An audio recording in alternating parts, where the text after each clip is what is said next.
గెలిచి 14 నెలలు అవుతా ఉన్నది. మరి 14 నెలల్లోనే మరి ఎటువంటి అభివృద్ధి చేసినాం అనేది మరి నాకన్నా ఎక్కువ మీకే తెలుసు అని చెప్పి తెలియజేసుకుంటా ఉన్నాను.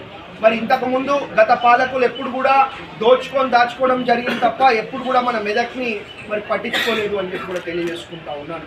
మరి మనం గెలిచిన 14 నెలల్లోనే ఏడుపాయల అమ్మవారి గుడి కానివ్వండి, చర్చి కానివ్వండి, మరి 30 ఏళ్ళ నుంచి మరి టీచర్లు అందరూ కూడా బాధపడుతూ ఉన్నారు. స్పాట్ వాల్యుయేషన్ సెంటర్ కూడా మరి మన మెదక్ నియోజకవర్గానికి తెచ్చుకోవడం జరిగింది. మరి ఇంతకుముందు కనీసం ఒక చిన్న మందు కావాలన్నా మరి పక్కనున్న పటాన్ చెరో సంగారెడ్డికో మరి పోవాల్సిన పరిస్థితి ఉంటుండే. మరి మనం వచ్చిన వెంటనే సెంట్రల్ మెడికల్ స్టోర్ ఏర్పాటు చేసుకొని అన్ని మందులు కూడా మరి మన మెదక్లోనే మరి దొరికే విధంగా మనం ఏర్పాటు చేయడం జరిగింది అని చెప్పి తెలియజేసుకుంటా ఉన్నాం. అదే కాకుండా మరి గవర్నమెంట్ మెడికల్ కాలేజ్ కానివ్వండి, నర్సింగ్ కాలేజ్ కానివ్వండి, పారామెడికల్ కాలేజ్ కానివ్వండి, యంగ్ ఇండియా ఇంటిగ్రేటెడ్ స్కూల్ కానివ్వండి, ఇవన్నీ కూడా మనం గెలిచిన 14 నెలల్లోనే మరి బ్రహ్మాండంగా మరి అభివృద్ధి చేసుకుంటా ఉన్నామని చెప్పి తెలియజేసుకుంటా ఉన్నాం. మనం ఎప్పుడు కూడా విద్య ఇంకా వైద్యం మీద మరి దృష్టి పెట్టడం జరిగింది. విద్యా వైద్యం ఎందుకంటే చాలా ముఖ్యం. మన భవిష్యత్ తరాలకి మన పిల్లలకి విద్యా వైద్యం చాలా ముఖ్యం కాబట్టి విద్యా వైద్యంని మరి బ్రహ్మాండంగా మరి అభివృద్ధి పరుచుకుంటూ ముందుకు పోతామని చెప్పి మరి మీ అందరూ కూడా తెలియజేసుకుంటా ఉన్నాం.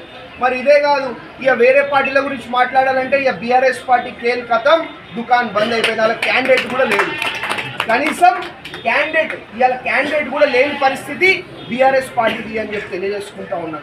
ఇక బీజేపీ గురించి మాట్లాడితే అది మొన్ననే కథం అయిపోయింది. ఇప్పుడు మీరు అనుకోవచ్చు, అరే ఢిల్లీలో గెలిచేస్తున్నారు, ఈడ గెలిచేస్తున్నారు, ఆడ గెలిచేస్తున్నారు. మరి అంత దమ్మున్నోడు మొన్న మరి ప్రధానమంత్రి మోడీ గారు మరి ఎవరు సపోర్ట్ లేకుండా ప్రధానమంత్రి కావాలి కదా, అయిందా?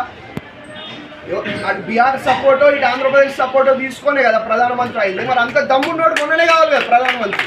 ఎందుకంటే ఇవన్నీ కూడా ఏంటంటే మొత్తం ఈవీఎం ట్యాంపరింగో లేకపోతే దొంగోట్లో పైసలు ఇవన్నీ పెట్టి కూడా ఈ ఎన్నికలలో గెలుస్తూ ఉన్నారు. బీజేపీ పని ఖతం అయిపోయింది. అతి తొందరలో మరి భవిష్యత్తులో రాబోయే ప్రధానమంత్రి రాహుల్ గాంధీ గారు అని చెప్పి తెలియజేసుకుంటా ఉన్నాం. కాబట్టి ఏదున్నా భవిష్యత్ కాంగ్రెస్ పార్టీలే భవిష్యత్తు, మన భవిష్యత్ నాయకుడు రాహుల్ గాంధీ గారు అని చెప్పి కూడా మీ అందరూ కూడా తెలియజేసుకుంటా ఉన్నాం. కాబట్టి మీ అందరూ కూడా మరి 2వ సీరియల్ నంబర్ మీద ఉన్న ఆల్ఫోర్స్ నరేందర్ రెడ్డి ఊట్పూడి గారికి మీ మొదటి ప్రాధాన్యత ఓటు వేసి మరి భారీ మెజారిటీతో మీ అందరూ కూడా గెలిపించాలని చెప్పి తెలియజేసుకుంటా ఉన్నాం. మీరెంత ఎక్కువ మెజారిటీ ఇస్తే మీకోసం అంత గట్టిగా నేను పని చేయగలుగుతా, కొట్లాడగలుగుతా. కాబట్టి మరి బ్రహ్మాండంగా 2వ సీరియల్ నంబర్ మీద ఉన్న నరేందర్ రెడ్డి గారికి మీ మొదటి ప్రాధాన్యత ఓటు వేసి మరి భారీ మెజారిటీతో గెలిపించాలని చెప్పి మీ అందరు కూడా పేరున మనస్ఫూర్తిగా హృదయపూర్వకంగా విజ్ఞప్తి చేసుకుంటా ఉన్నా. 2వ ప్రాధాన్యత ఓటు ఎవరికి కూడా మీరు వేయొద్దు అని చెప్పి కూడా